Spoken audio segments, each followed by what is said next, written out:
He locked me out of the house I built and smiled while doing it. The next morning, a single card from my dead wife made a bank panic. My name is Alvin Wainwright. I'm 72 years old, and I spent my entire life believing I understood my family. Turns out, I didn't even know my own wife. The sound of sandpaper used to calm me. That slow, steady scrape across oak, it gave structure to my thoughts. Order. Control. The kind you earn after decades of working with your hands. That morning, I was finishing a chair. Nothing fancy. Just solid oak, clean lines. The kind of chair that doesn't beg for attention, but lasts longer than anything flashy. Rose would have liked it. I remember pausing, running my fingers across the armrest, feeling the grain like it was speaking back to me. Almost done, I muttered. You'd say I rushed it. That's when I heard the heels. Sharp. Deliberate. Wrong.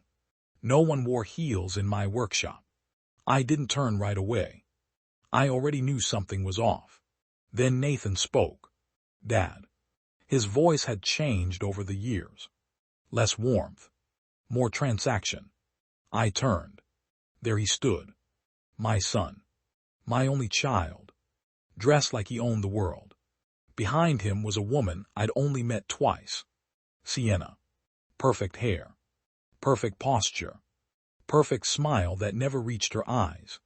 And in that moment, I knew. Something was about to break. Dad, Nathan said again, glancing around like he was inspecting a property listing. We need to talk. I wiped my hands on my apron. You finally want to learn how to use a chisel. He didn't smile.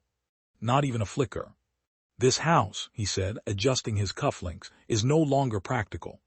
I frowned. For who? For the future. That word. Future. He said it like it didn't include me. Sienna stepped forward, her perfume cutting through the smell of sawdust like something artificial invading, something real. Alvin, she said softly, we're expanding. Nathan's company is growing. We need space. A different kind of environment. I stared at her. Then at him. Nathan, what is she talking about? He didn't hesitate. You have 1 hour to pack your things. Silence. Real silence. The kind that makes your ears ring. I've already changed the locks, he added, checking his watch like this was a meeting running overtime. I laughed. Not because it was funny. Because my brain refused to process it. You're joking. I'm not. You're throwing me out of my house. It's not your house anymore. That sentence hit harder than anything physical ever could. I built that house before he could walk. Every beam. Every joint. Every inch of it had my fingerprints buried inside. And he stood there, calling it an asset. I raised you here, I said quietly. And I'm grateful, he replied, already sounding bored. But we have to move forward. Sienna tilted her head slightly, studying me like I was an outdated piece of furniture.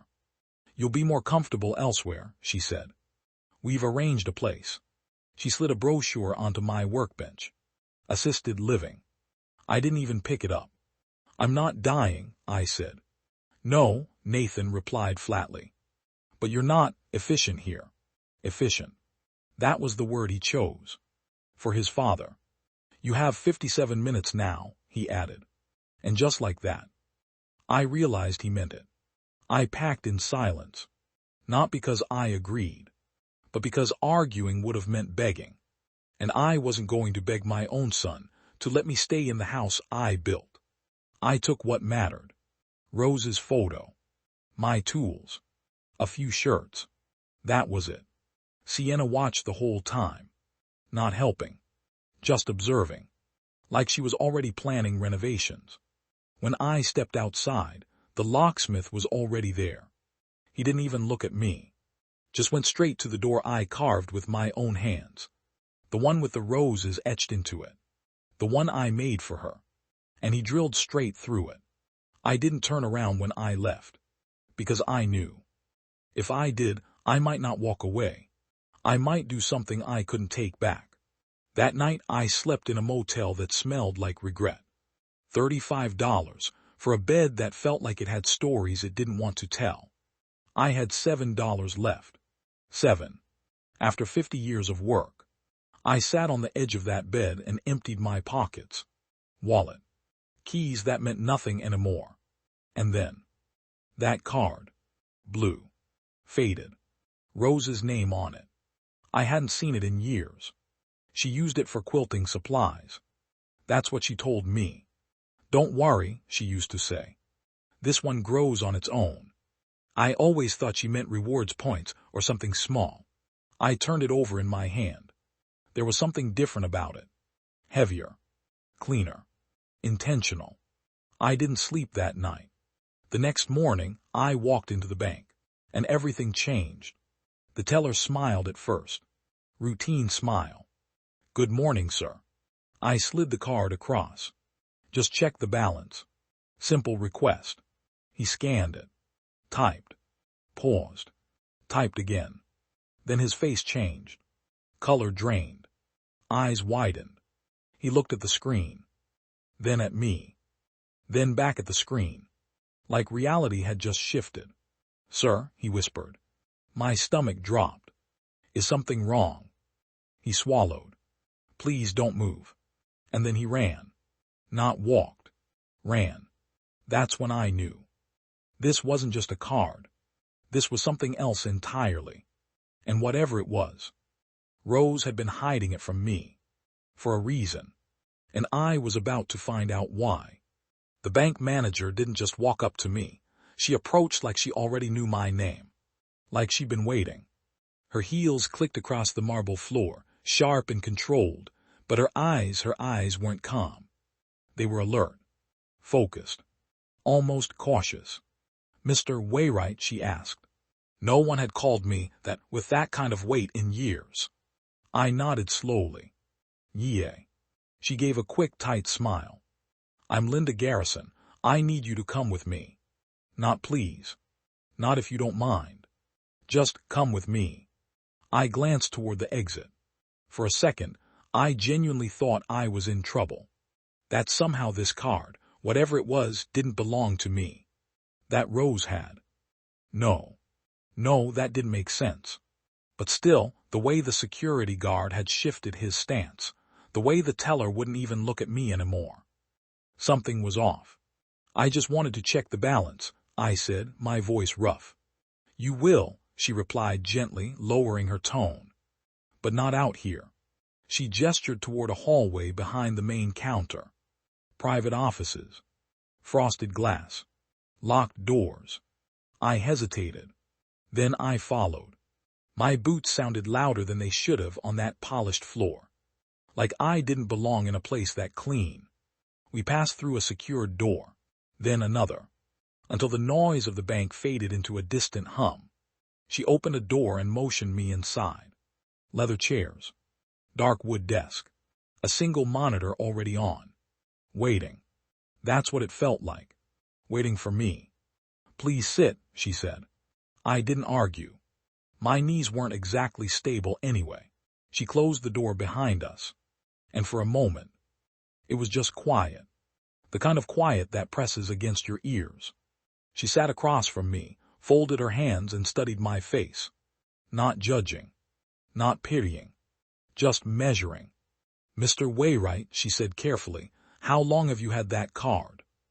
I pulled it from my pocket and placed it on the desk. My wife had it, I said. She passed 3 years ago. Her expression shifted slightly. Respect. And something else. Recognition.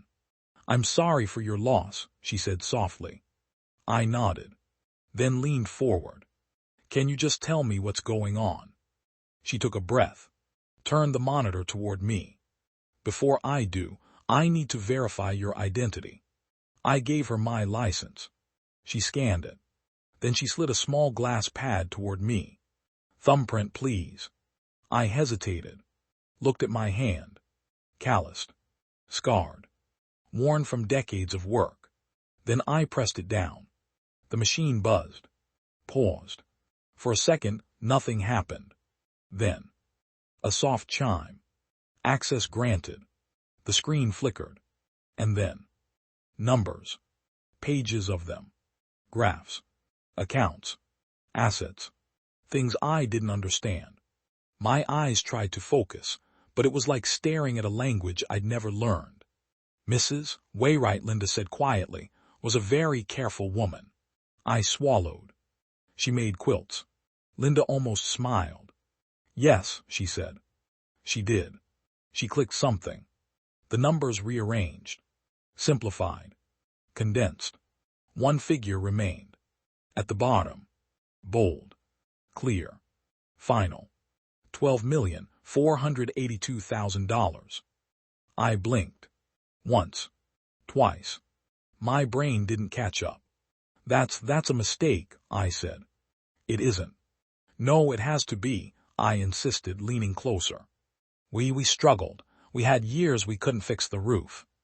She was investing, Linda said. Investing what? Everything she could. The room felt smaller, tighter. What are you saying? I'm saying, she continued, her voice steady, your wife built a private portfolio over the last 30 years, quietly, strategically. I shook my head slowly. No, I would have known. Would you? She asked gently. That question. It hit deeper than anything else. Because the answer, the honest answer, was no. I wouldn't have. Rose handled the small things.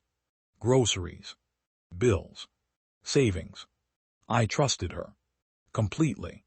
She started small, Linda continued, pulling up a timeline. Early investments in tech, long-term holds, compounding growth. Names appeared on the screen. Companies I'd heard on the news. Companies my son used to talk about like they were gods. Apple, Microsoft, Amazon, Google. I stared at them. Then back at the number. You're telling me. I whispered, we own part of those. You do. I leaned back in the chair. The leather creaked under me. This didn't make sense. None of it did. She never said anything. She wasn't supposed to. I looked up sharply. What? Linda reached into a drawer, pulled out a thin folder. Your wife left instructions, she said. Instructions. She nodded. This account was designed as a contingency. For what? She held my gaze. For exactly what happened to you. The words settled slowly. Heavy. She anticipated risk, Linda continued carefully. Specifically, financial isolation tied to your primary accounts. My chest tightened. Nathan. She believed, Linda said, choosing her words, that there might come a time when your access to shared resources would be compromised. I let out a slow breath. She knew, I said. Yes.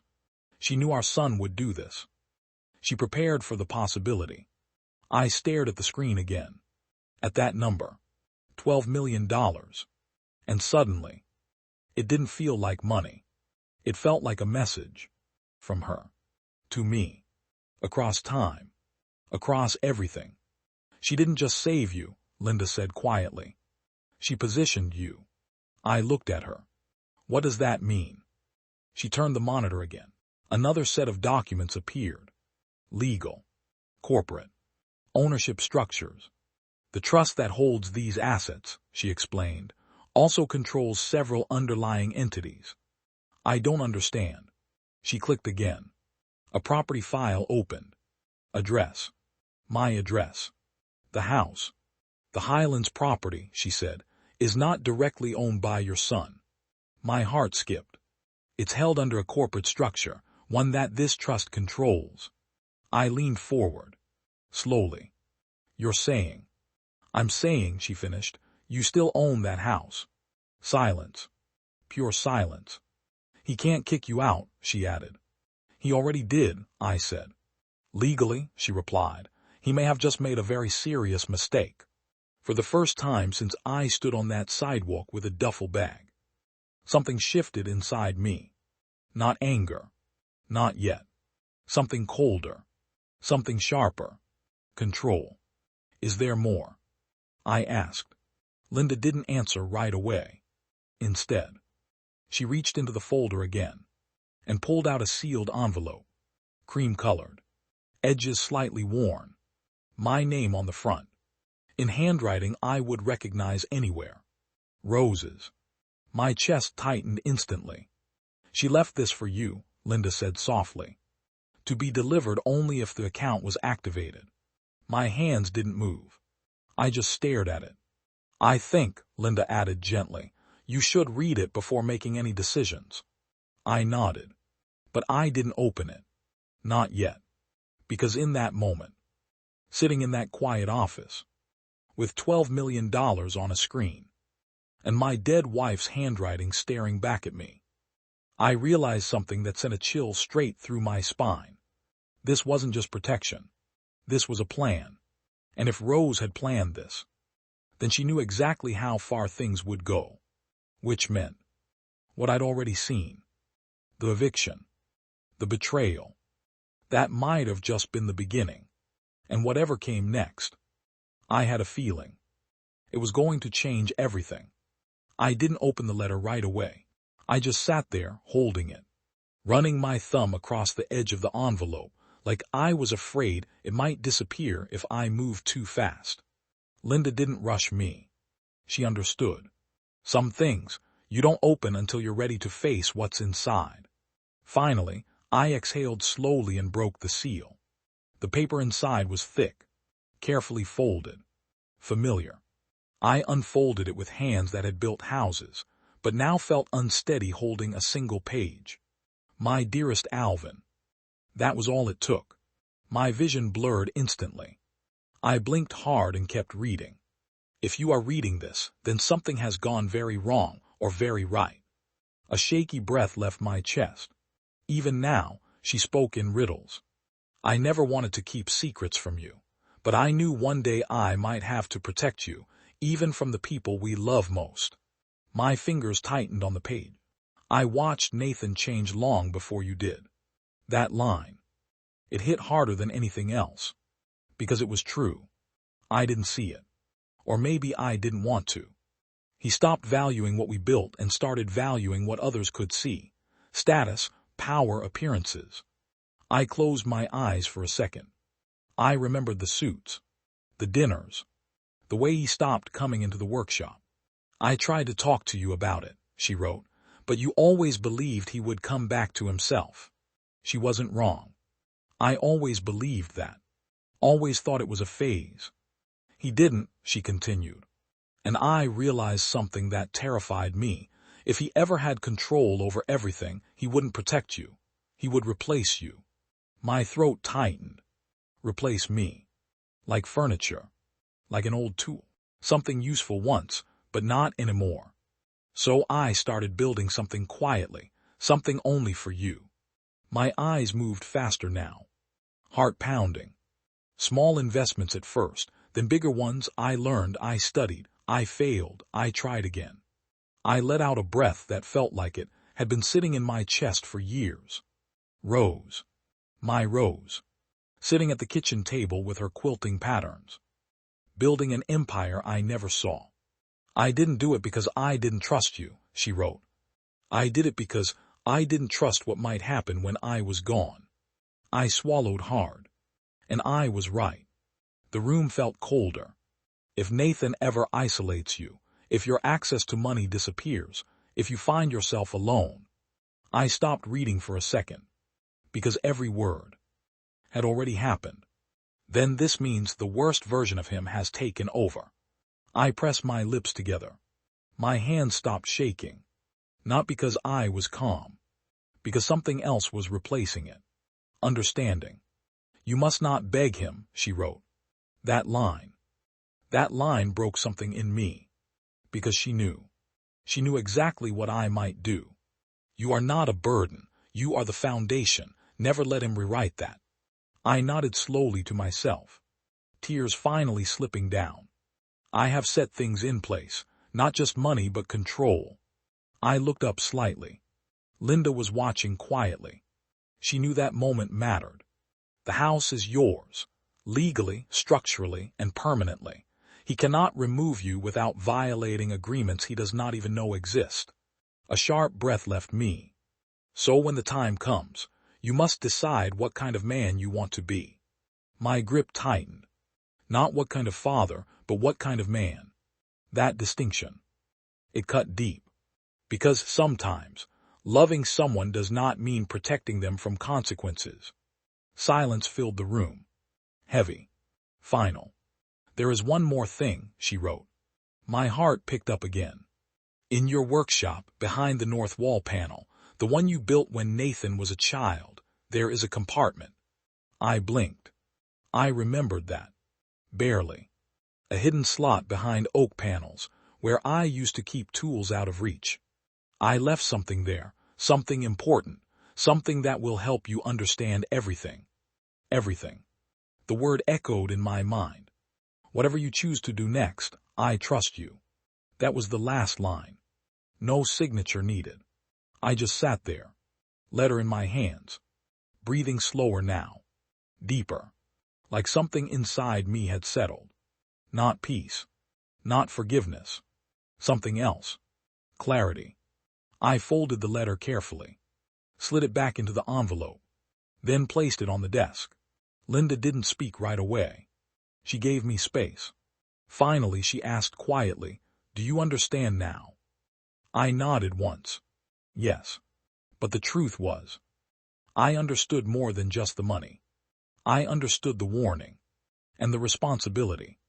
What would you like to do? She asked. I leaned back in the chair, looked at the screen again, at the number, at the house file, at everything my wife had built in silence. Then I looked at my hands, rough, worn, but steady again. For 70 years, I said slowly, I built things the right way. Linda listened, carefully. Strong foundation, clean joints, no shortcuts. I stood up. The chair creaked behind me. And when something was rotten, I continued, my voice lower now, firmer. I didn't patch it. I looked her straight in the eyes. I tore it out. Something in her expression shifted. She understood. Fully. What do you need from us? She asked. I didn't hesitate. I want everything documented, I said. Every account, every structure, every legal tie to that house. She nodded. You'll have it. And I want a list of attorneys, I added. Top tier. You'll have that too. I reached into my pocket and pulled out the blue card one last time. Looked at it. Then set it on the desk. I won't need this anymore, will I? Linda gave a small smile. No, sir. She slid something toward me. Black. Sleek. Heavy. This, she said, is yours now. I picked it up. Felt the weight of it. Different from anything I'd ever held. Not just money. Power. Control. Options. I slipped it into my wallet. And for the first time since I stood on that sidewalk, I didn't feel like a man who lost everything. I felt like a man who had just been handed the truth. And the truth was far more dangerous than being broke. I walked out of the bank a different man. Same clothes. Same boots. Same face. But inside, everything had shifted. The world hadn't changed. I had. And as I stepped onto the street, there was only one thing on my mind. The workshop. The hidden compartment. And what Rose had left behind. Because if there was one thing I knew about my wife, she never did anything halfway. And whatever was waiting in that wall wasn't just a clue. It was the next move. And this time, I was ready to play. The drive back to the Highlands felt longer than it ever had. Same roads. Same turns. Same houses I'd watched go up one by one over decades. But nothing felt the same. Because this time, I wasn't going back as the man who had been thrown out. I was going back as the man who owned the ground beneath their feet.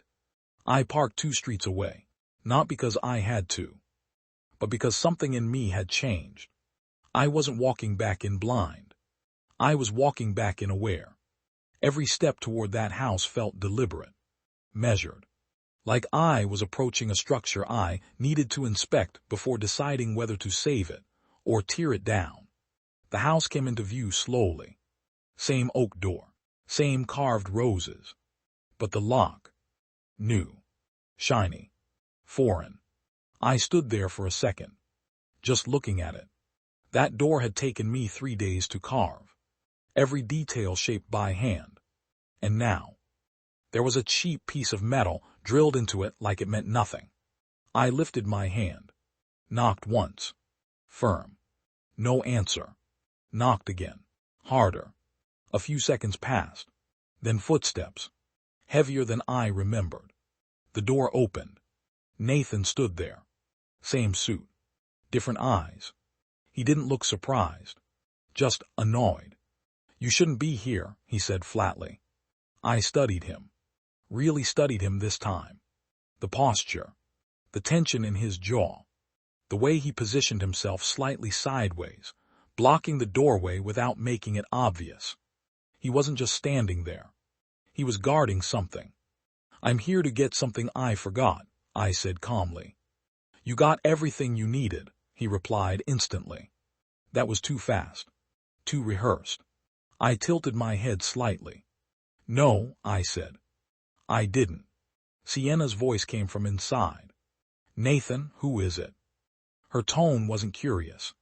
It was cautious. He didn't answer her. He kept his eyes on me. "You need to leave," he said, quieter now, more controlled. I leaned in just a little. "You changed the locks," I said. "Yes." "You drilled into the door." Silence. "That door was mine," I continued. "This house is mine now," he shot back. There it was. Ownership. Claim. Confidence.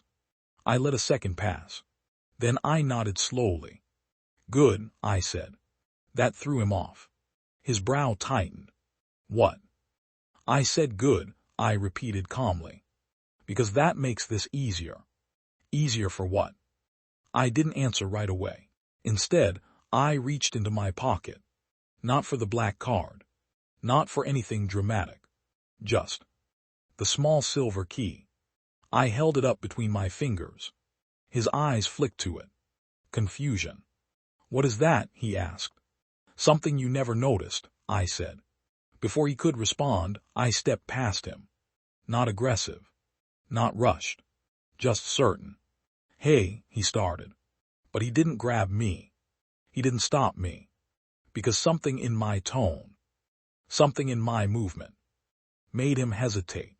And that hesitation, that was all I needed. I walked through the house. My house.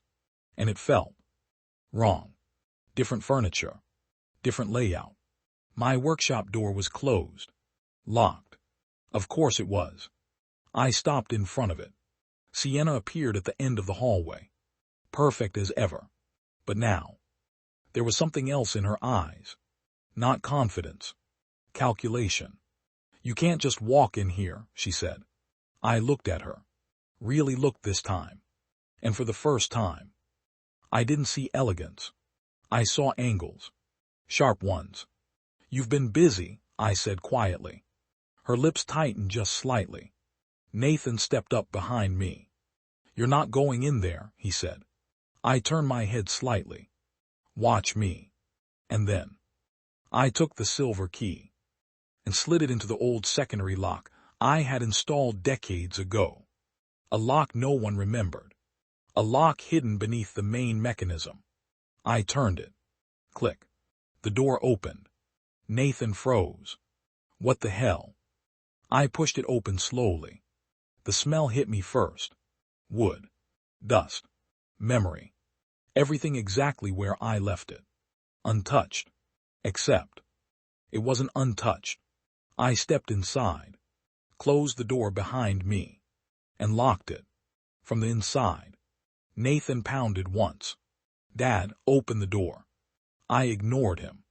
Because right now, he wasn't my priority. The wall was. North side. Third panel from the corner. I walked toward it slowly, my boots echoing softly on the wood floor. I ran my fingers along the paneling, counting, feeling, until, there, a slight shift in the grain, barely noticeable, unless you knew what you were looking for. I pressed. Nothing. Then I remembered. The pressure point. Lower edge. Left side. I pressed again. Harder. Click. A hidden seam opened. The panel slid back just enough. And inside, there was a box. Small. Dark. Deliberate. My heart started pounding again. Not from fear.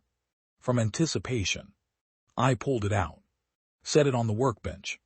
Behind me, Nathan was still knocking. Harder now. Dad, open the damn door. Sienna's voice joined in. Alvin, this is illegal. I almost smiled. Illegal. That word was about to mean something very different. I opened the box. Inside. Documents. A flash drive. And something else. A second envelope. My name on it. Again. Rose's handwriting. I stared at it for a long second. Then I picked it up. Opened it. And read the first line. And the moment I did, everything inside me went cold. Because what she wrote next changed the entire game. If you found this, then they've already gone further than I feared. I didn't breathe for a second. Not because I couldn't, but because I already knew whatever came next wasn't going to be small. If you found this, then they've already gone further than I feared. My fingers tightened around the paper. Behind the door, Nathan was still pounding. Louder now. Less controlled. Dad, open the door right now. I tuned him out. Every ounce of my attention was on her words. I need you to stay calm. What I'm about to tell you will be hard to accept. A slow breath left my chest. Rose always knew how to prepare me. I began noticing inconsistencies in our accounts 2 years before I got sick. My eyes narrowed. Accounts. Not Nathan. Not behavior. Money. Small amounts at first, nothing alarming, but they didn't match our records. I felt something tighten in my gut. I traced it quietly. I didn't want to accuse anyone without certainty. Of course she didn't. That was her way. Careful. Precise. Never jumping to conclusions. But what I found wasn't a mistake. My jaw clenched. It was access. That word echoed in my head. Access. Someone had begun using my identity while I was still alive. I froze. Completely. Behind me, the banging stopped for a second. Like even the world outside paused with me. Not large amounts, just enough to test boundaries, to see what could be taken without being noticed. I swallowed slowly. Testing. Like a crack in a foundation. You need to understand this clearly, Alvin. This didn't start after I died. A chill moved through me. This started before. By the time I realized what was happening, I had already confirmed 2 things. My grip tightened. First, it wasn't a stranger. I closed my eyes for half a second. Of course it wasn't. And second, I opened them again. They had help. Silence filled the workshop. Not the peaceful kind. The kind that presses in from all sides. They had access to internal systems, documents, timing patterns. My heart started beating slower now. Heavier. She didn't just appear in Nathan's life by chance. Sienna. I believe she was introduced. A sharp knock hit the door again. Dad, I'm serious, open this now. I ignored him. Because now I was seeing it. The timing. The speed. The control. She studied him, his weaknesses, his ambitions, his need to prove himself. I let out a slow breath. She gave him exactly what he wanted to see, while quietly taking everything behind him. My eyes shifted toward the door, toward the house, toward them.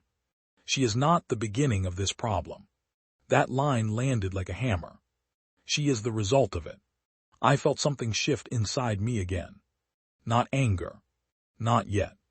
Understanding. Deep. Cold. Precise. If you're reading this, then she has likely already isolated you. Done.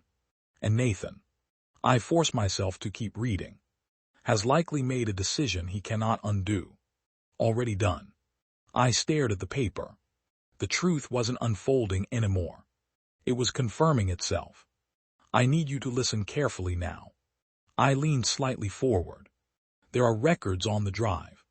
My eyes moved to the flash drive in the box. Transactions, communications, names. Names. Plural. This goes beyond our family. A deeper breath. Slower. Controlled. You are not just dealing with betrayal, you are dealing with a system. That word again. System. Everything suddenly felt larger, wider, more structured than I expected. They target men like Nathan. I almost scoffed. Men like Nathan. Prideful. Ambitious. Hungry. They feed the illusion of success, while quietly building control underneath. My jaw tightened. And when the time comes, they collapse everything and disappear. I looked around my workshop, at the tools, at the structure, at the order I had built with my own hands. And then I thought about Nathan's world. Digital. Fast. Fragile. I did not have enough time to stop it, she wrote. The words felt heavier now. I only had time to prepare you. I nodded slightly to myself. You did. More than enough. You must not confront them emotionally. My lips pressed together.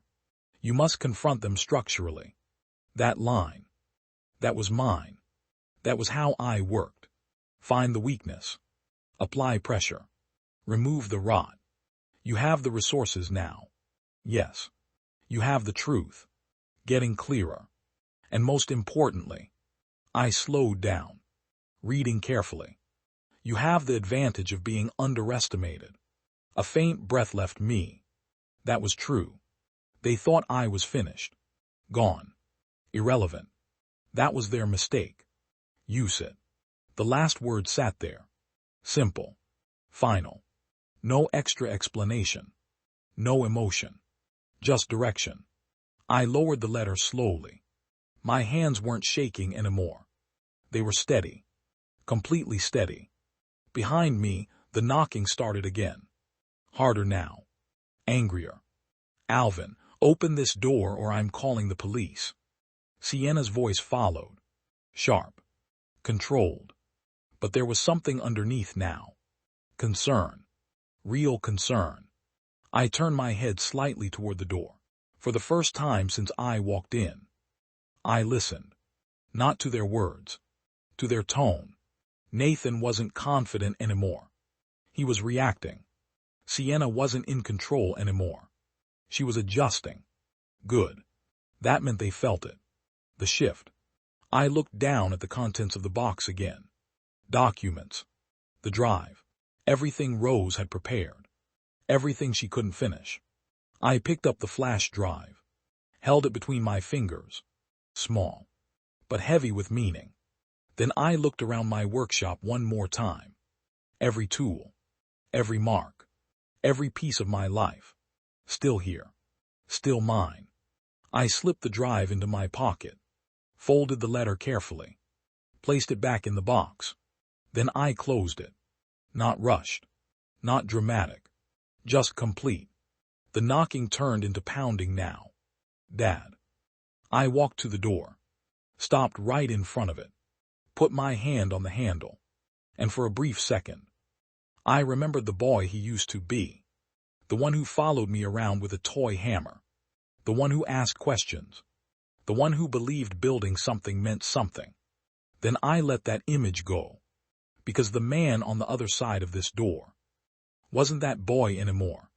I unlocked it. Opened it slowly. Nathan stepped back slightly.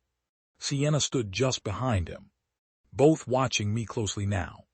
Measuring. Trying to read what had changed. I stepped out into the hallway. Closed the door behind me. And faced them. Neither of them spoke first this time. Good. I broke the silence. You should call your lawyer, I said calmly. Nathan blinked. What? I said, I repeated, my voice even controlled. You should call your lawyer. Sienna's eyes narrowed slightly. Nathan let out a short, confused laugh. Why would I? Because, I cut in quietly. This house isn't yours. Silence. Real silence this time. The kind that lands and stays. Nathan stared at me. Then shook his head. You don't know what you're talking about. I held his gaze, completely steady. Yes, I said softly. I do. Sienna stepped forward slightly. Careful now. Controlled again. Alvin, she said, her tone smoother, softer, different from before.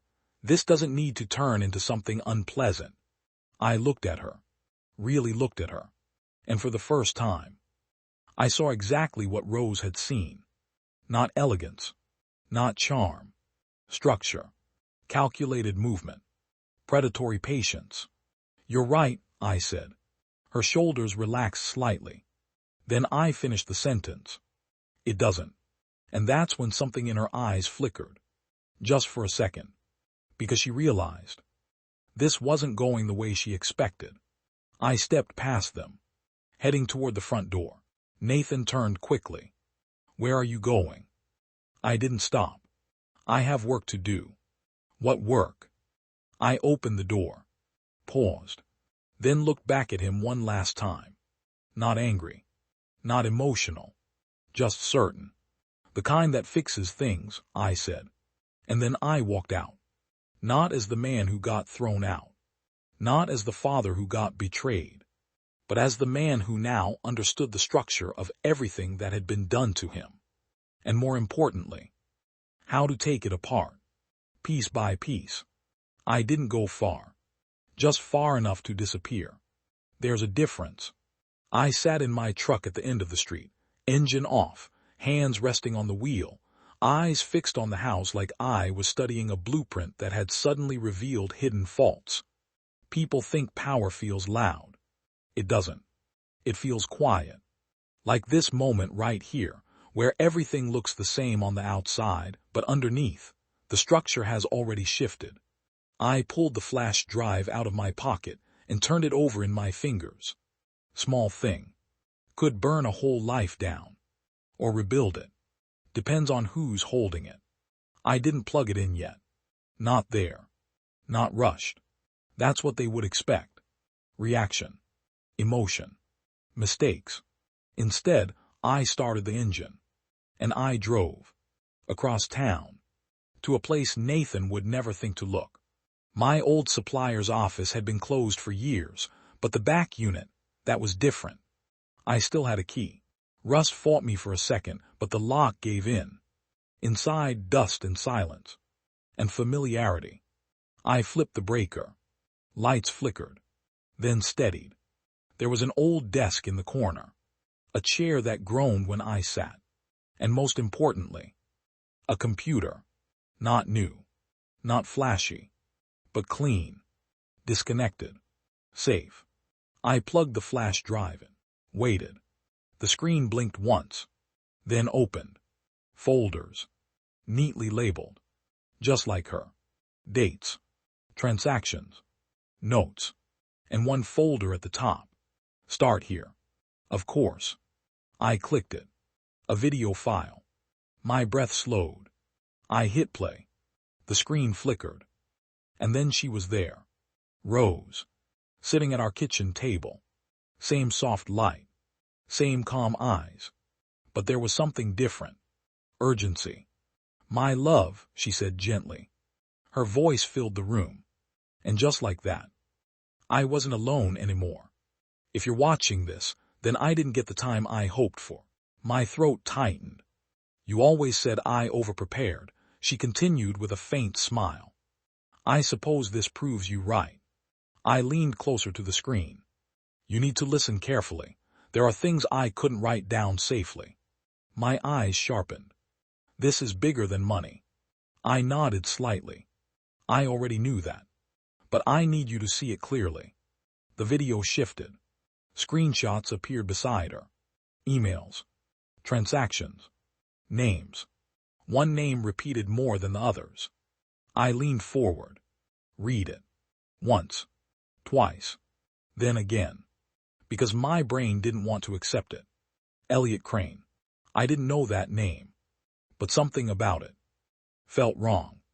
Elliot Crane is not just an advisor, Rose said calmly. My eyes snapped back to her. He is the entry point. I felt something tighten in my chest. He operates through shell companies, consulting fronts and investment funnels. Images changed. Corporate charts. Connections. Lines linking everything together. Nathan's company was in the middle of it. He identifies fast-growth businesses, led by individuals who crave rapid expansion. Nathan. He introduces capital, guidance, access. Sienna. He builds trust. The screen showed a photo. Younger Nathan. At a networking event. Shaking hands with a man. Sharp suit. Sharp eyes. That had to be him. Crane. And then he redirects control. Lines shifted on the screen. Ownership percentages changing. Silent transfers. Hidden clauses. I lean back slowly. By the time the target realizes what's happened, they no longer own what they built. My jaw tightened. Nathan thought he was winning. He thought he was climbing. But he was already inside the trap. And when the collapse happens, Rose continued softly. The visible face takes the fall. Silence filled the room. Nathan. They lose everything. Another pause. And Crane disappears. My fingers curled slowly against the desk. This wasn't just betrayal. This was design. Carefully constructed. Layered. Precise. You cannot confront this directly, she said firmly now. My eyes focused. This system protects itself. Of course it does. You must dismantle it from underneath. I nodded once. That's how you remove rot. Not from the surface. From the base. I've left you everything you need, she said. The screen changed again. Legal documents. Access codes. Names of attorneys. Investigators. People I'd never heard of. But she had. You are not alone in this. That line mattered. You have allies, even if you don't realize it yet. I exhaled slowly. Start with the property. I leaned forward again. The house is more than a home, it's a leverage point. Of course it was. Everything ties back to control. They will protect it, because they believe it belongs to them. A faint, knowing look crossed her face. That belief is your advantage. I almost smiled. They will make mistakes. Yes, they will. Let them. Her voice softened again. And for a moment, she wasn't giving instructions anymore. She was just my wife. I wish I could be there with you, she said quietly. That line hit harder than everything else. But I trust you. I closed my eyes briefly. You always knew how to build things the right way. A small breath. So now. She held my gaze through the screen. It's time to take something apart. The video ended. The room fell silent again. But it wasn't the same silence as before. This one had direction. I sat there for a long moment. Not moving. Letting everything settle. Every piece. Every connection. Then I opened the next folder. Documents. Contracts. Hidden clauses buried in legal language. I didn't understand all of it. But I didn't need to. Because I understood enough. Control wasn't where it looked like it was. It was underneath. And right now. They thought they had it. That was their mistake. I pulled out my phone. Scrolled through the list Linda had sent me. Top-tier attorneys. Names that carried weight. I picked one. Dialed. It rang twice. A voice answered. Calm. Professional. This is Daniel Hargrove. I need a meeting, I said. Regarding. I looked at the screen. At the files. At the house in my mind. At Nathan. At everything. Asset recovery, I said quietly. There was a pause on the line. Then. I'm listening. Good. I leaned back in the chair. And for the first time since this started, I wasn't reacting anymore. I was planning. And plans. Plans are how you win. Outside, the sun had started to set. Long shadows stretched across the empty lot. Everything looked still. Peaceful. But underneath, something had already begun. Because while they were inside that house, believing they were secure, believing they had already won, they had no idea The foundation beneath them was already starting to crack. Daniel didn't ask me to come next week. He didn't suggest a consultation. He said, "Where are you right now?" I told him. There was a pause. Short. Measured. "I'll be there in 40 minutes, he said, then hung up. That told me everything I needed to know. Men like him don't move that fast unless something is real. I spent those 40 minutes going through the files again. Slower this time. Not looking for shock anymore. Looking for patterns. Connections. Weak points. Rose hadn't just gathered information. She had organized it like a blueprint. Layer by layer. There were contracts tied to Nathan's company. Advisory agreements. Equity structures. And buried deep inside. Clauses. Quiet ones. The kind no one reads until it's too late. Transfer triggers. Control pivots. Default conditions that could shift ownership without a single loud move. And every path.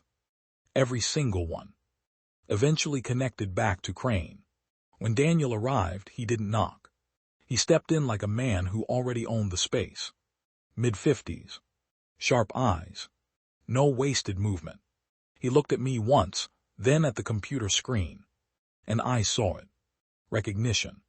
"Where did you get this?" he asked. "My wife," I said. That answer alone made him pause.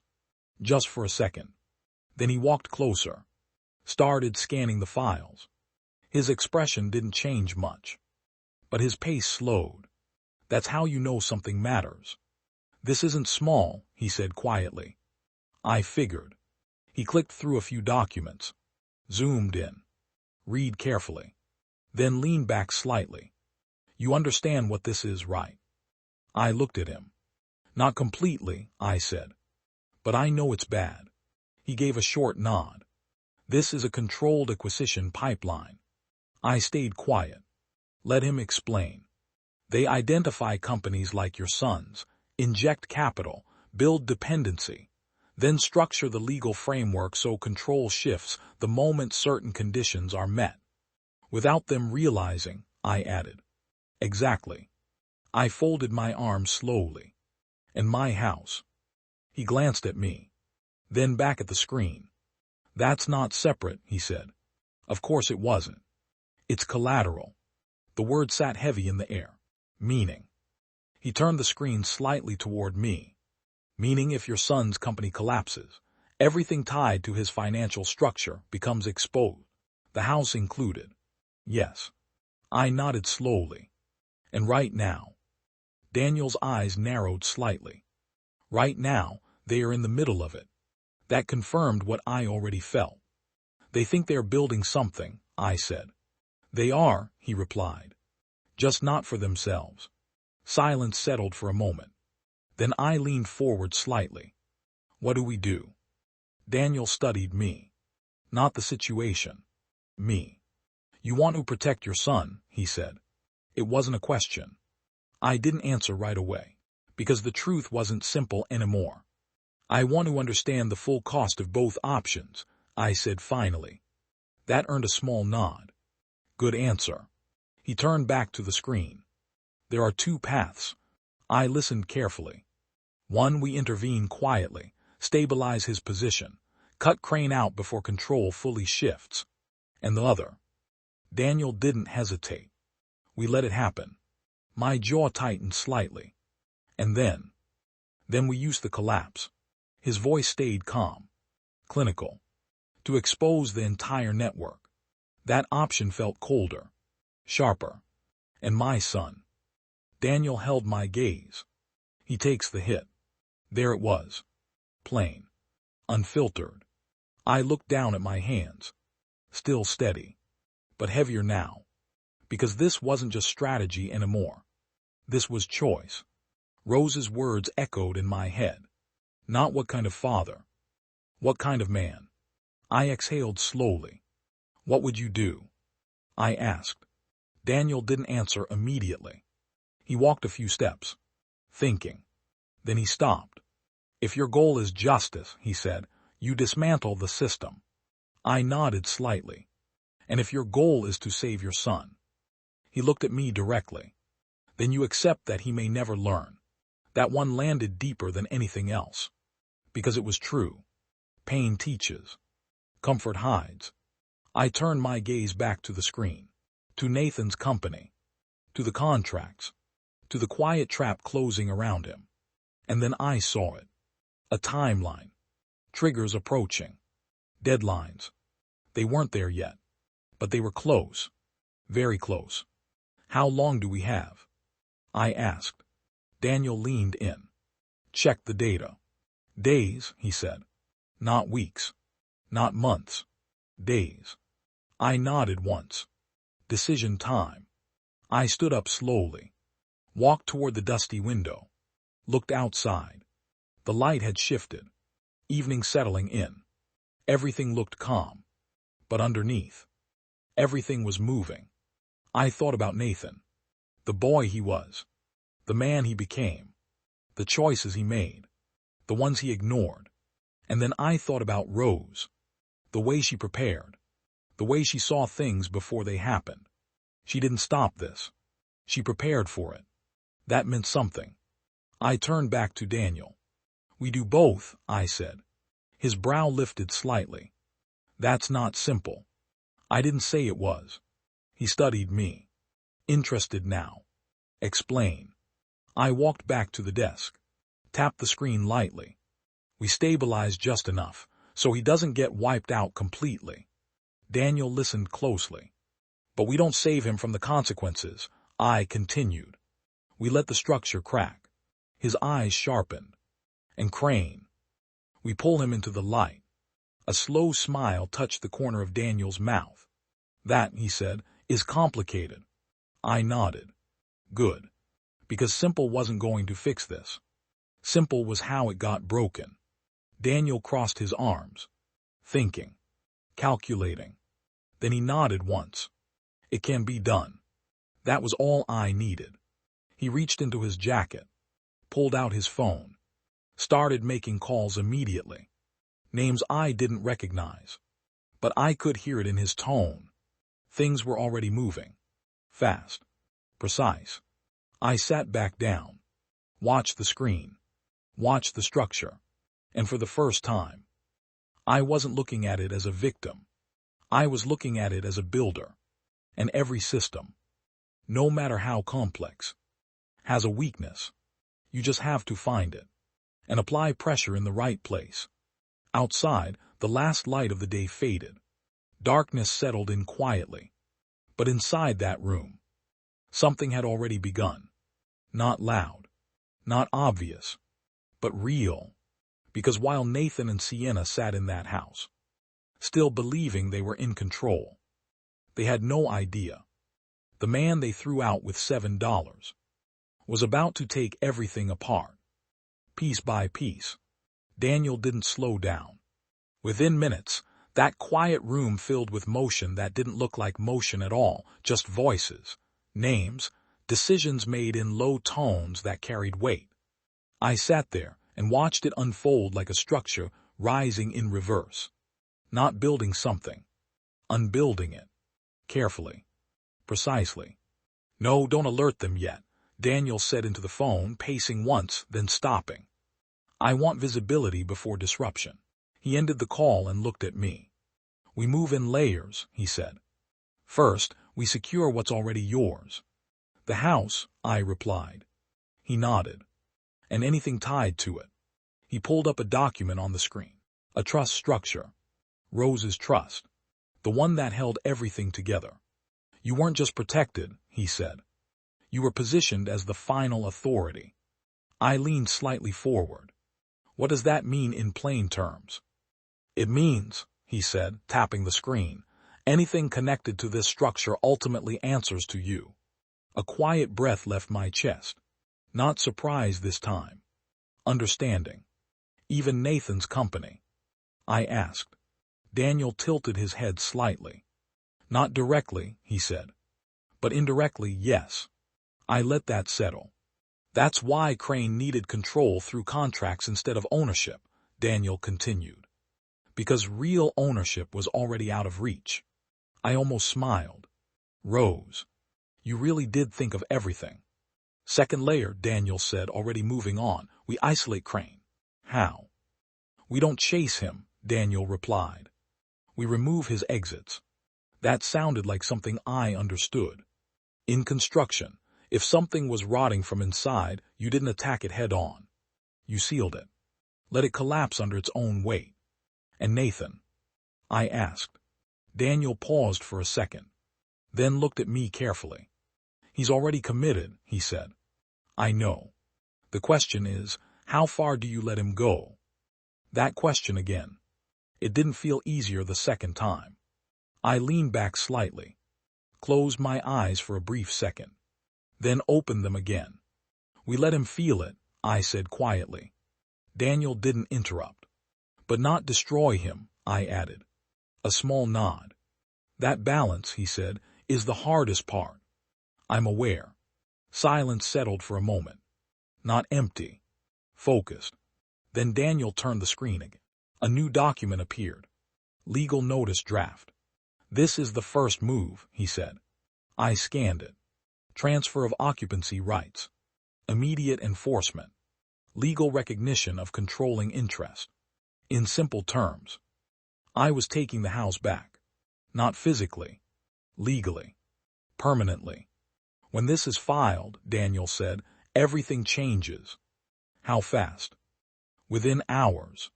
I nodded slowly. Do it. He didn't hesitate. He sent it. Just like that. No raised voice. No dramatic moment. Just a click. And a life shifted. I sat there feeling it. Not the power. The weight. Because this wasn't just a house. This was a line being drawn. And once drawn, it doesn't move back. Now we wait, Daniel said. For what? For them to react. I almost let out a small breath. Because I knew exactly how Nathan reacted under pressure. Fast. Emotional. And for the first time. That worked in my favor. It didn't take long. 43 minutes. That's how long it took for my phone to ring. Nathan. I stared at the screen for a second. Then answered. Hello. What did you do? No greeting. No hesitation. Just anger. Sharp. Uncontrolled. I leaned back in the chair. Calm. I fixed something, I said. What the hell does that mean? He snapped. You should have listened earlier, I replied. Silence for a second. Then. This is illegal, he said, but his voice, it wasn't steady anymore.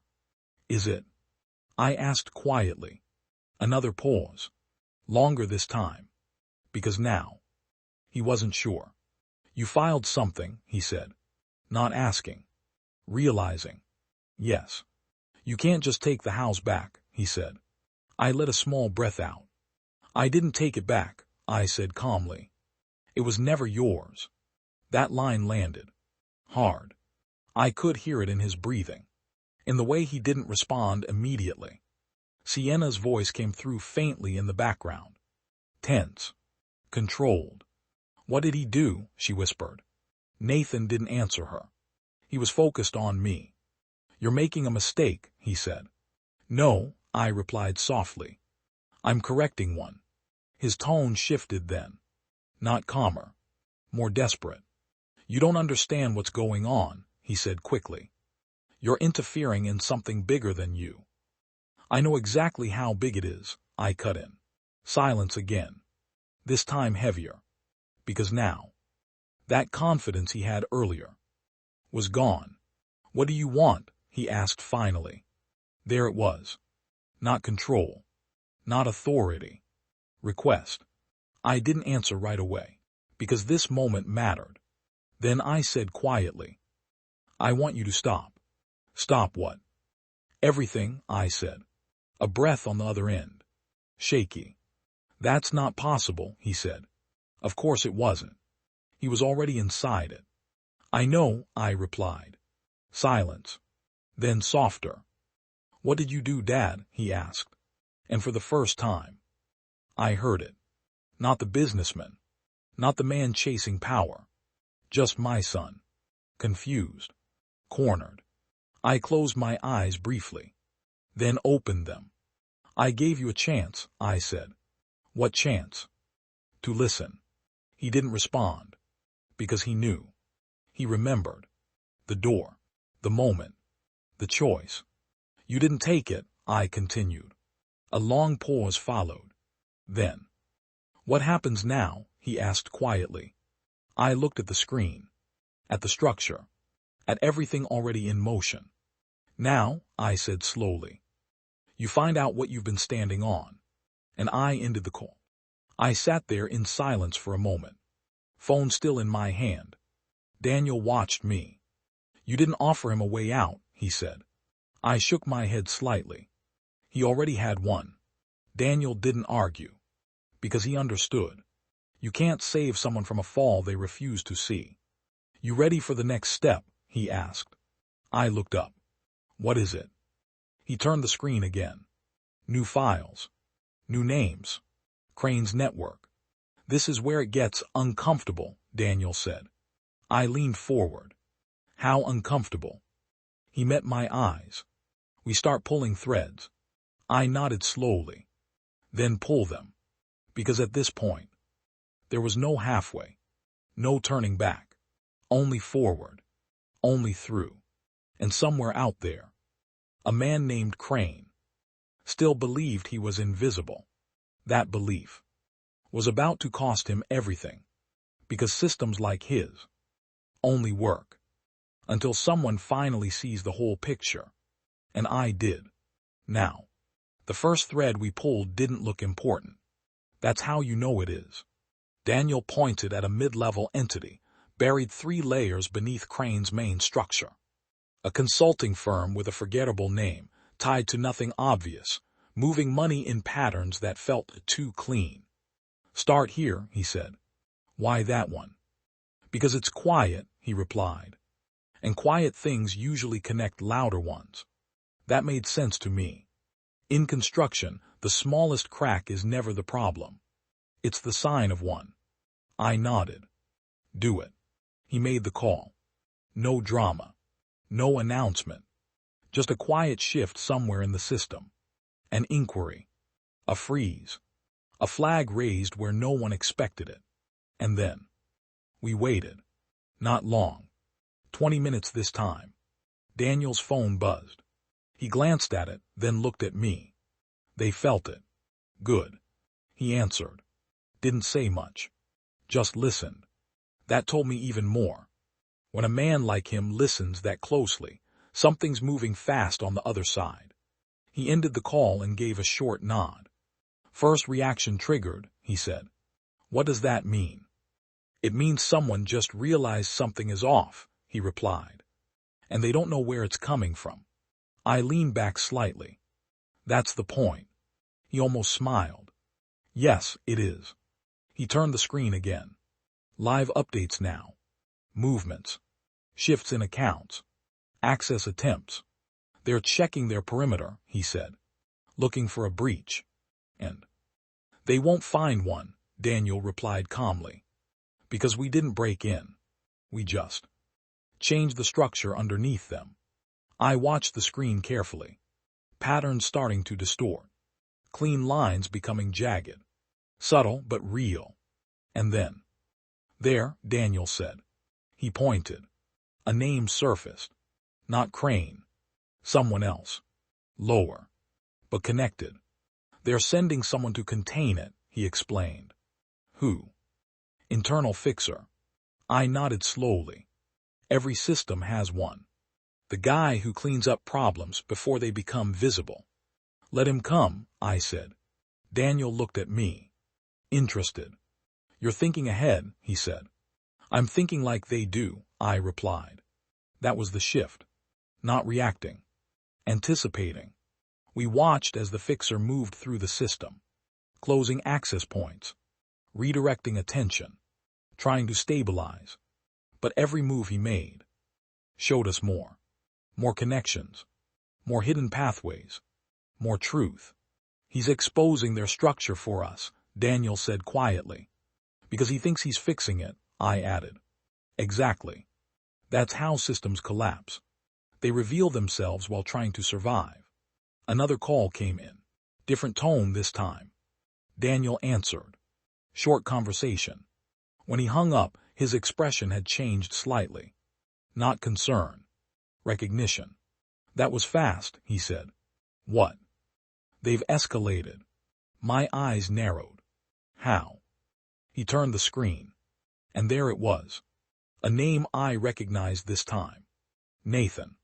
My chest tightened just slightly. They're pulling him in, Daniel said. For what? To sign. Silence. Heavy. I understood immediately. Final agreements. Control locks. Once signed. It's done. How long? I asked. Daniel checked. Tonight. That fast. Of course it was. When a system feels pressure, it speeds up. Forces closure before cracks spread. I stood up slowly. The chair creaked behind me. That's not happening, I said. Daniel watched me carefully. You can't just walk in and stop it, he said. I'm not going to walk in, I replied. I grabbed my phone. Scrolled. Found the number. Nathan. I didn't call. Not yet. Instead, I looked at Daniel. What happens if he signs? I asked. Daniel didn't soften it. He loses control completely.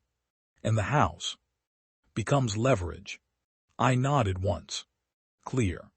Simple. Final. I hit call. It rang once. Twice. Then. Yeah. Nathan answered. His voice was different now. Faster. Tighter. Where are you? I asked. Busy, he said immediately. I told you. Where are you? I repeated. A pause. Then. Downtown, he said reluctantly. Why? I exhaled slowly. Because if you sign anything tonight. I let the silence sit for half a second. You won't own your own name anymore. Silence. Complete silence. What are you talking about? He asked. But there was something under it now. Not anger. Fear. I'm talking about the man you think is helping you, I said. You don't know anything about this, he snapped quickly. I know enough, I replied. Then say it. I didn't rush. Because this moment mattered. There's a clause, I said. Buried in your agreements. No response. Triggered by acceleration under financial pressure. A breath on the other end. Sharp. Once activated, control shifts. Still silence. They're not building your company, Nathan, I said quietly. They're taking it. That's not, he started. It is, I cut in. Another pause. Longer this time. Because now. He was thinking. Not reacting. Thinking. Who told you this? He asked. I didn't answer that. Where are you exactly? I asked again. This time. He hesitated. That hesitation told me everything. Because for the first time. He wasn't sure anymore. I'm at the Crane building, he said finally. Of course he was. I looked at Daniel. He nodded slightly. We were already moving. Don't sign anything, I said firmly. You hear me? No answer. Nathan. I hear you, he said quietly. I ended the call. Grabbed my coat. Daniel was already on his feet. This is the point of no return, he said. I looked at him. I passed that point the moment he locked me out, I replied. We moved fast. Out the door. Into the night. The air felt different now. Tighter. Like something was about to snap. And somewhere downtown. My son was sitting in a room. About to sign his life away. To a man who thought no one could see him. That was about to change. Because this time, I wasn't showing up as a father. I was showing up as the man who understood the entire structure. And when you understand the structure, you don't knock on the door. You walk straight through it. We pulled into downtown just as the city lights fully took over the sky. Glass towers. Reflections. Clean surfaces hiding dirty systems. Daniel parked across the street from the building. Tall. Polished. Quietly expensive. The kind of place that doesn't announce power, it assumes it. That's where he is, I said. Daniel nodded once. Top floors. Of course. People like Crane don't sit low. They sit where they can look down on everything. I stepped out of the car, and for a brief second, I felt it. That old instinct. The one that tells you to pause, to reconsider. Because once you step forward, there's no undoing it. Then I remembered the door, the drill going through it, my son's voice. You have 1 hour. That hesitation disappeared. I walked straight toward the entrance. Inside, everything was quiet. Too quiet. Reception desk. Security. Controlled access. Designed to filter people like me out. That was their first mistake. Because I wasn't here to ask permission. Daniel handled the desk. Names. Credentials. Legal pressure wrapped in calm words. The guard made a call. Listened. Looked at me again. Then stepped aside. Second mistake. We took the elevator up. No one spoke. No need. Because both of us knew. This moment wasn't about words anymore. It was about timing. The doors opened. A hallway stretched out. Soft lighting. Closed doors. And at the end, a conference room. Glass walls. Shadows moving inside. I could see them. Nathan, sitting at the table, back straight, pen in hand. Across from him, a man I had never met, but instantly recognized. Elliot Crane. He didn't look dangerous. That's what made him dangerous. Calm, polished, completely at ease, like everything was already decided. Sienna stood near the window, watching, not part of the deal, but very much part of the control. Daniel glanced at me. This is it, he said quietly. I nodded. Then I walked. No hesitation. No announcement. I opened the door. The room went still. Nathan looked up first. Shock hit his face instantly. Dad, what are you doing here? Crane didn't react the same way. He just observed. Measured. Sienna's eyes narrowed. Calculating. I stepped inside. Closed the door behind me. And for a second, no one spoke. Good. Because silence. That's where control shifts. I looked at Nathan. Then at the documents in front of him. Then at Crane. You shouldn't sign that, I said calmly. Nathan stood halfway. This is not the time. It's exactly the time, I replied. Crane finally spoke. Smooth voice. Measured. Mr. Wainwright, he said. This is a private meeting. I looked at him. Really looked. And for the first time, I saw something small. Very small. But real. Curiosity. You're Elliot Crane, I said. A faint smile. I am. I nodded slowly. Good. Nathan looked between us. Confused. Tense. Dad, you need to leave. No, I said quietly.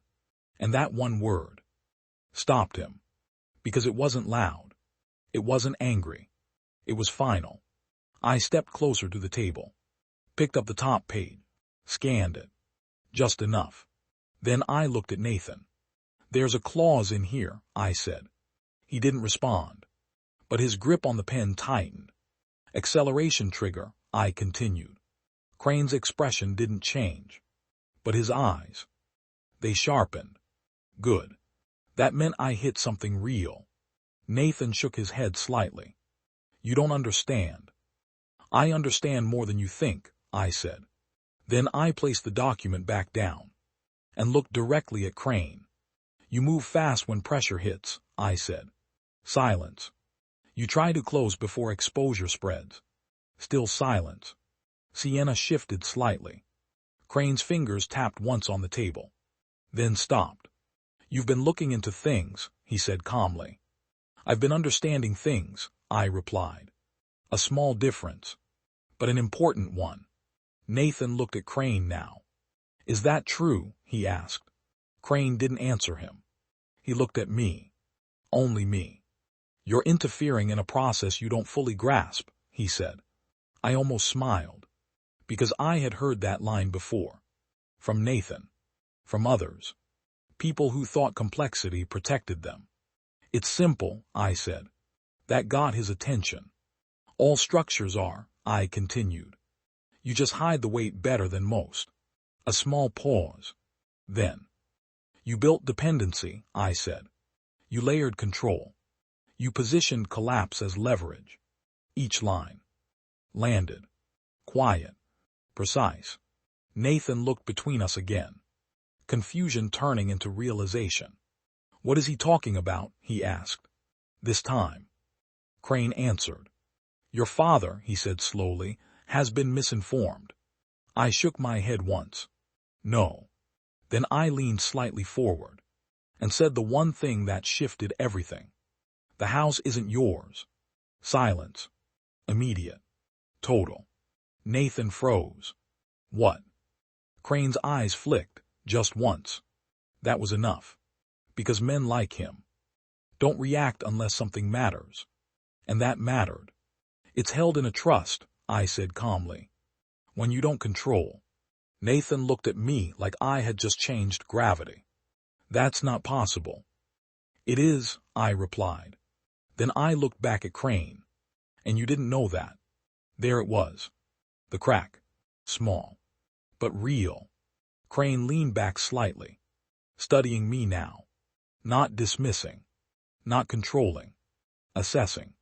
Interesting, he said quietly. Sienna stepped forward slightly. This doesn't change the deal, she said quickly. But her tone. It wasn't as steady as before. Good. It changes everything, I replied. Nathan's hand slowly loosened on the pen. Is this true? He asked again. This time. No one answered immediately. That silence was the answer. I stepped closer to him. Lowered my voice just enough. If you sign that, I said, you don't just lose the company. I let a small pause sit. You lose the ground you're standing on. He looked down at the paper. Really looked this time. Not as a deal. As a structure. And once you see a structure, you can't unsee it. Daniel stepped in quietly behind me.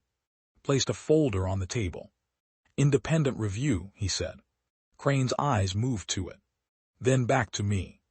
You came prepared, he said. I learned from the best, I replied. That landed. Because he understood what I meant. Preparation. Structure. Control. He gave a small nod. Then looked at Nathan. You should take a moment, he said calmly. That was new. He was adjusting. Recalculating. Because the deal was no longer clean. Nathan stepped back slightly. Ran a hand through his hair. His breathing uneven now. The room had shifted. Completely. And for the first time since I walked in. He wasn't the man in control of his future. He was the man realizing. He almost signed it away. I didn't push. Didn't rush. Because this part. He had to reach himself. Finally he looked at me. What do I do? He asked. And there it was. Not the businessman. Not the ego. Just my son. Asking. I held his gaze. Steady. You don't sign, I said. Simple. Clear. Final. He nodded slowly. Then. He set the pen down. And just like that. The entire structure in that room shifted. Crane didn't move. But something behind his eyes. Closed. Not panic. Not anger. Acceptance. Because he knew. This deal was over. For now. But this wasn't the end. Not even close. Because men like him don't lose once and walk away. They adapt. They reposition. They come back differently. And as I stood there, watching him, I realized something. This wasn't just about stopping him. It was about finishing it. Completely. And that part was still ahead. Crane didn't stand immediately. That was the first sign. Men like him don't rush to react when they've lost control. They study the new shape of the room first. He placed his hands together on the table. steepled. Calm again. Too calm. Interesting turn, he said softly. Sienna didn't look at him. She looked at me. Not hostile. Wary. Your timing is precise, she added. I didn't respond. Because words weren't for them anymore. They were for Nathan. And he was still standing there, trying to catch up to reality. I stepped closer to him, low enough so only he could hear. This isn't over, I said quietly. He looked at me, confused. What do you mean, we just? No, I cut in gently. This, I said, gesturing subtly to the room. This is just where it becomes visible. His eyes narrowed slightly. Then what is it? I looked past him, through the glass walls, at the city below. Lights, movement, power, all of it built on the same thing. Now, I said, we find out how deep it goes. Behind us, Crane exhaled slowly. I suggest we all remain rational, he said. Measured. Controlled. But something had shifted. He wasn't directing the room anymore. He was trying to hold onto what was left of his influence. Daniel stepped closer to me. Records are in motion, he said quietly. I nodded once. Good. Because this wasn't just about what was in that room. It was about what was already moving outside it. Crane's eyes flicked toward Daniel. Then back to me. You've been coordinating this, he said. Not a question. An acknowledgement. I didn't deny it. Structure collapses when it's exposed, I said. You knew that when you built it. A flicker. Just for a second. Crane's composure tightened. Nathan looked between us again. Can someone explain what's actually happening? He said, frustration creeping in. I turned to him. Fully now. Everything in that document, I said, relies on one assumption. That you control the house. Nathan glanced at the papers. Then back at me. I don't. No, I said. Not anymore. Sienna finally spoke again. Even if what you're saying is true, she said carefully, this doesn't undo existing obligations. I nodded slightly. You're right. A pause. Which is why this wasn't the only move. That got Crane's attention. Fully now. For the first time, something sharper appeared behind his calm. What did you do? He asked. I met his gaze. And for the first time since I walked in, I didn't give him an immediate answer. Because the answer wasn't in the room. It was already happening. Nathan's phone buzzed. Once. Then again. He frowned and pulled it out. His expression changed as he read. What? He muttered. Another message. Then another. His eyes widened slightly. This can't be real. He looked up at me. What did you do? I didn't answer directly. Instead, I said the only thing that mattered in that moment. I told you, I said quietly. This isn't just one deal. Crane's jaw tightened slightly. He knew now. Or at least. He was starting to. Nathan turned the phone toward me. The accounts. Frozen, I said. He nodded slowly. Then shook his head in disbelief. How? Daniel spoke this time. Regulatory trigger, he said. Preemptive. Sienna's composure cracked, just slightly. That's not something you can just. I didn't do it alone, Daniel interrupted. He glanced at me. I said nothing. Because the truth wasn't about who did what. It was about timing. Crane leaned back in his chair. For the first time. He wasn't in control of the pacing. He was reacting. Carefully. Bold, he said. But his tone was different now. Less dismissive. More analytical. I stepped forward again. You built leverage through dependency, I said. You stacked it across systems. I just removed one layer. I let that sit. And now, I continued. The rest starts to show. Nathan stared at me. You planned this, he said. Not angry. Not accusing. Just trying to understand the scale of it. I met his gaze. I prepared for it, I said. A difference.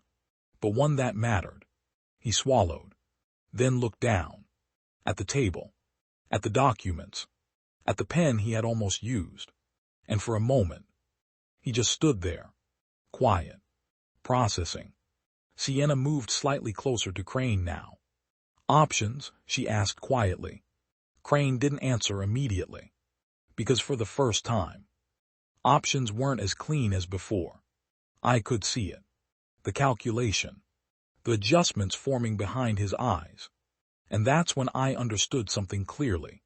This wasn't the end of him. Not even close. This was the moment he redefined the board. Crane finally looked at me again. "Let's assume," he said slowly, "that what you've done is as significant as it appears." I nodded. Good assumption. A faint, almost imperceptible smile. "Then we both know," he continued. "This escalates." I didn't respond. Because he was right. It did. But escalation was something I had already accounted for. I stepped closer to the table, looked at him directly. "Then escalate," I said calmly. Silence fell again. But this time, it was different. He studied me, not just as an obstacle, as an opponent, as someone who understood the game. Nathan looked between us one more time. And this time, there was no confusion left in his eyes, only realization that whatever had just started was far bigger than a signature, far bigger than a deal. And somewhere deep in that realization was a question he hadn't asked yet, but was already beginning to form. Who actually wins this? And the answer was no longer simple. Crane was the first to move. Not physically, mentally. He leaned forward slightly, resting his forearms on the table. That subtle shift changed everything. Now he was engaged. Fully. "No one wins a long war," he said quietly. "Only those who survive it." I nodded once. "That depends on how it's fought." His eyes stayed on me. "Careful," he said. "You're starting to sound like someone who believes he's already ahead." I didn't react. Because that was the game. Create doubt. Then test where it lands. Nathan looked between us again. Still standing. Still caught in the middle of something far bigger than he expected. "Can someone just tell me what happens now?" he asked. Sienna answered first. "Right now," she said, her voice steadying again, "everything pauses." Crane didn't correct her, which told me enough. He was already shifting strategy. I turned to Nathan. "Now," I said calmly, "you step out of this deal." His brows tightened. "Just like that?" "No," I replied. "Not just like that." A pause. "You step out because it's no longer in your interest to be in it." That mattered. Not fear. Not pressure. Interest. Nathan looked at the papers again. Then at Crane. Then back at me. "What if I don't?" I didn't answer immediately. Instead, I walked over to the table, picked up the folder Daniel had placed, opened it, flipped through a few pages, then stopped, and slid one page forward. "Then this becomes public," I said. The room went still. Crane's expression changed. Not drastically, but enough. Sienna moved first. "What exactly are you implying?" she asked. I looked at her. Calm. Controlled. "Nothing," I said. "Just context." That was enough. Because context was more dangerous than accusations. Nathan leaned in slightly.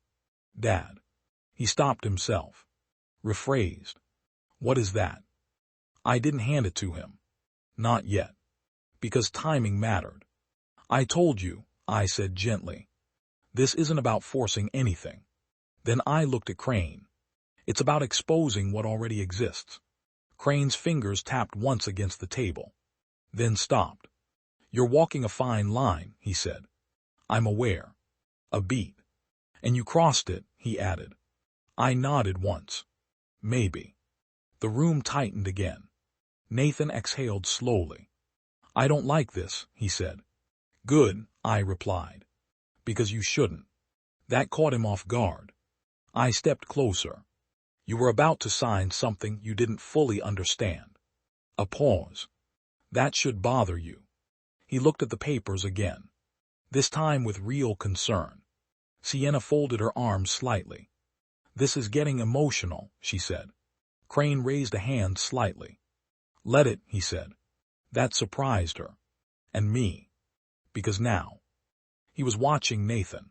Not me. You're making decisions under influence, Crane said calmly. But you're also learning something. Nathan frowned. What? Crane leaned forward just a bit more. Who stands where when things get difficult? Silence again. But this time, it wasn't empty. It was teaching something. Nathan looked at me, then back at Crane, and I could see it. The shift. Subtle, but real. He was no longer just reacting. He was evaluating. Dad, he said slowly, if I step out, what happens to you? I met his eyes and answered honestly, that depends on you. He frowned. What does that mean? It means, I said, you decide what kind of line you draw. A pause. Not just for this, but for everything after. That landed. I could see it in his face. He was beginning to understand that this wasn't just about a single moment. It was about direction, about who he was becoming. Behind us, Crane stood, slowly, finally breaking his stillness. I think, he said, this meeting has reached its natural conclusion. Sienna glanced at him, but didn't argue. He turned toward Nathan. You should take time to reconsider, he added. Careful, measured, controlled again, but different now.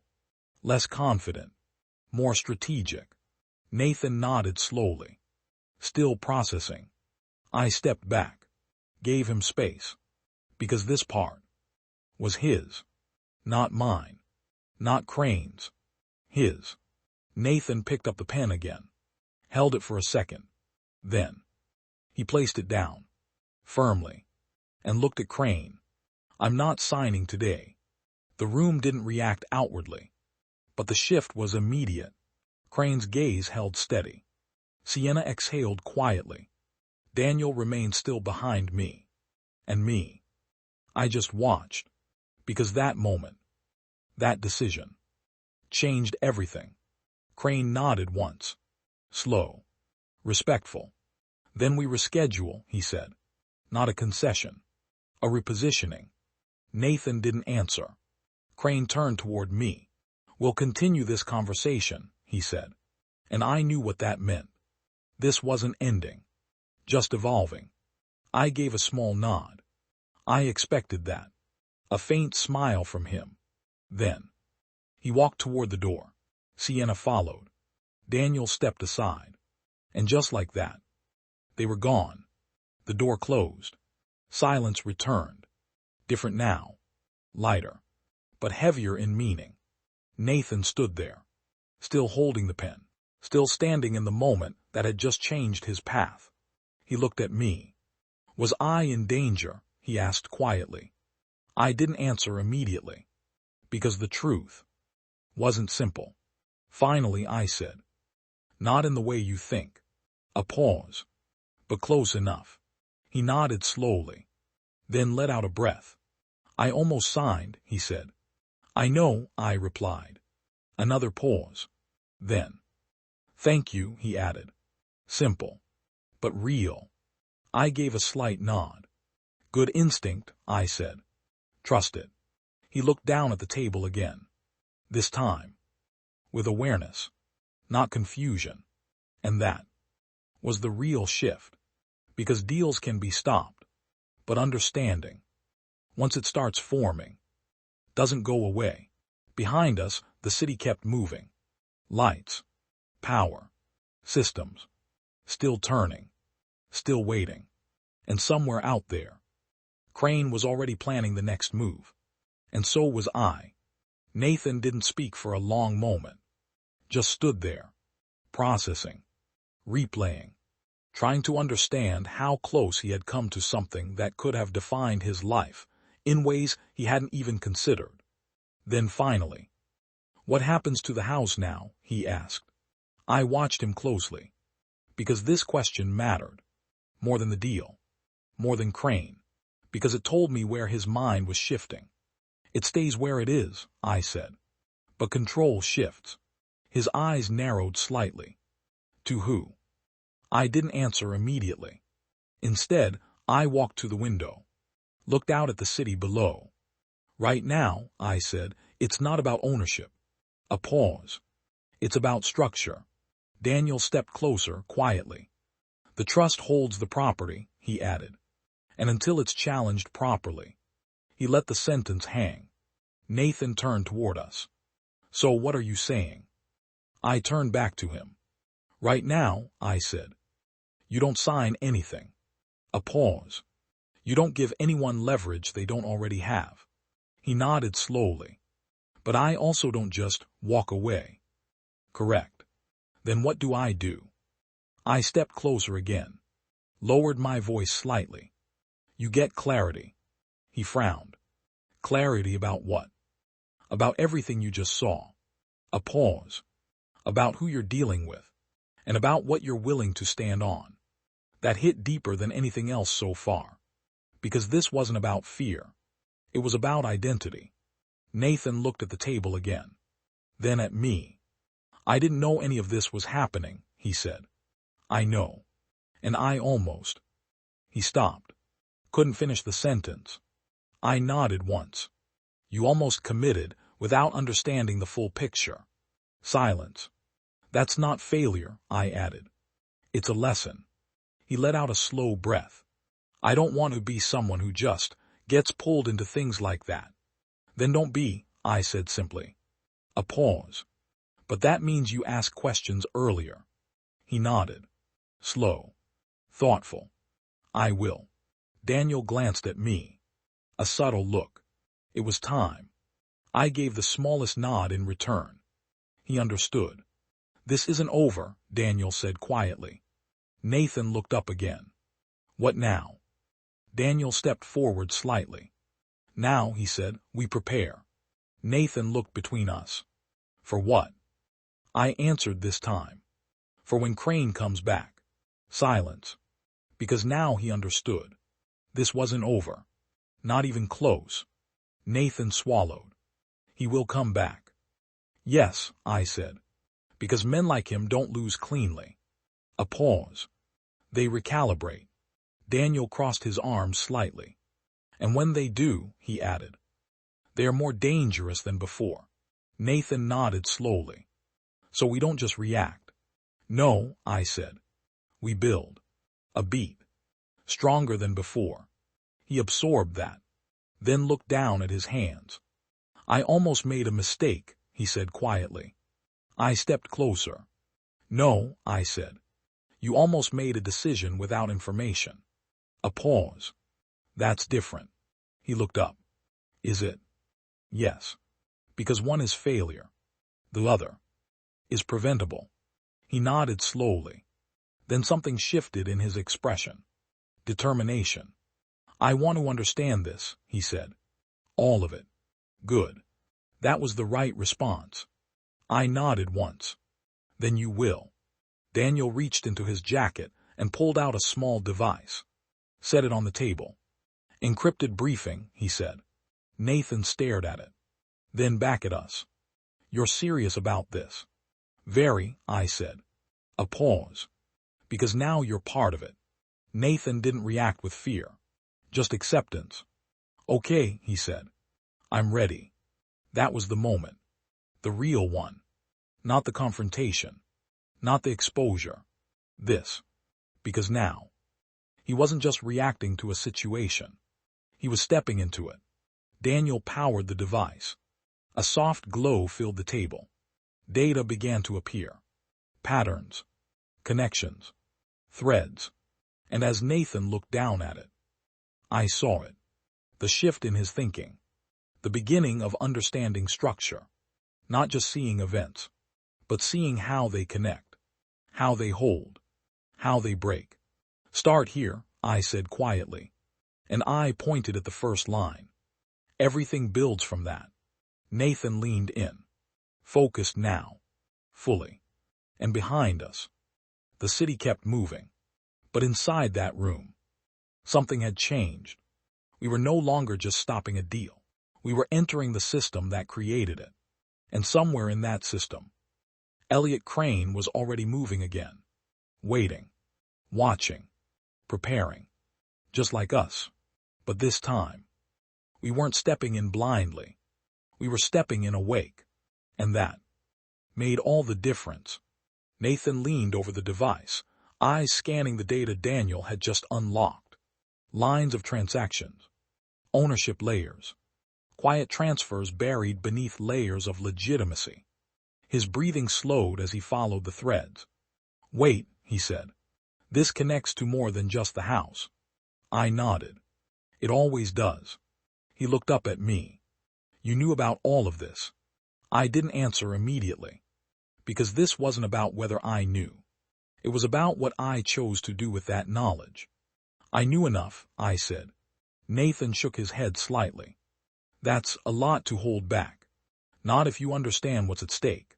He studied me for a moment, then looked back down, and kept going, line by line, connection by connection. The deeper he went, the quieter the room became, because now he wasn't just a participant. He was seeing the architecture. Daniel watched him closely. "He's picking it up faster than expected," he murmured. I nodded slightly. "He has to." A pause. Crane won't give him time to catch up twice. Nathan suddenly stopped. His finger hovered over a line. "This one," he said slowly. "This routes through a shell entity." Daniel leaned in.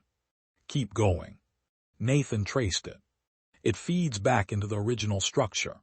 A pause. His eyes lifted. "This isn't just about the house." "No," I said. "It never was." He looked at me now. Really looked. "Then what is it about?" I stepped closer, lowered my voice. "Control," I said. "And who gets to hold it when the system shakes?" Nathan swallowed. "And Crane wants to be the one holding it," I finished. A silence settled again. But this time, it was different. Not confusion. Understanding. Nathan leaned back slightly. "I think I see it now." Good. That was the turning point. Because once you see the structure, you can't unsee the pressure points. He looked at the device again. "So what's our move?" I exchanged a glance with Daniel, then back to him. "We don't rush," I said. "We map." Daniel nodded. "We isolate the pressure points," he added. Nathan frowned slightly. "And then?" I answered that one. "Then we decide where to apply force." That was the part that mattered. Because this wasn't about reacting to Crane. It was about choosing the moment.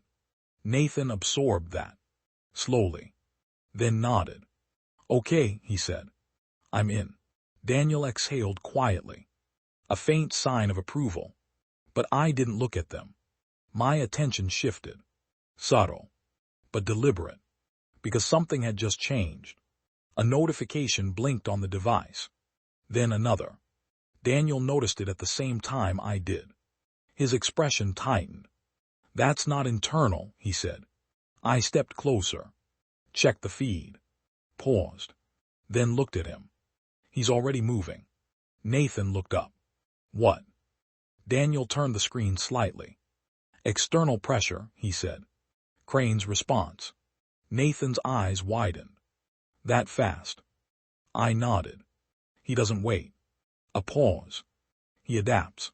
Nathan leaned in again. "Then what does that mean for us?" I met his gaze.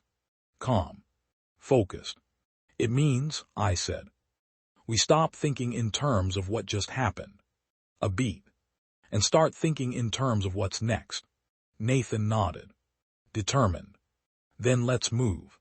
Daniel gave a small nod. I did too. "Good," I said. Because now we were no longer reacting. The elevator doors slid open with a quiet chime. Cool air drifted in from the garage. For a moment, none of us moved. Nathan stood just behind me, still holding the weight of everything that had just shifted inside him. Daniel stepped out first, scanning the space out of habit more than necessity. I followed. The city was still alive around us. Distant traffic, faint voices, the hum of something always moving. But the world we had just stepped out of was different. Nathan lingered at the threshold for a second longer than the rest of us, looking back, not at the building, but at what had just happened inside it. Then he stepped out. The doors closed behind him. Final. For now. He exhaled slowly, as if only now realizing he'd been holding his breath the entire time. I almost didn't see it, he said quietly. I nodded. That's why it matters that you did. He glanced at me. What happens if I hadn't? I didn't answer right away, because the answer wasn't dramatic. It was simple. Then someone else decides for you, I said. He absorbed that. And for the first time tonight. He didn't argue. Daniel opened the car door. But before getting in, he looked at me. He'll move again, Daniel said. I nodded once. Yes. Nathan looked between us. So this isn't over. I met his eyes. No, I said. But that doesn't mean you're behind anymore. That landed differently. Not as pressure, but as direction. Nathan nodded slowly. Then I want to stay ahead of it, he said. Good. That was the point. I placed a hand briefly on his shoulder. Then stay aware, I said. And stay honest about what you don't know. He gave a small nod. I will.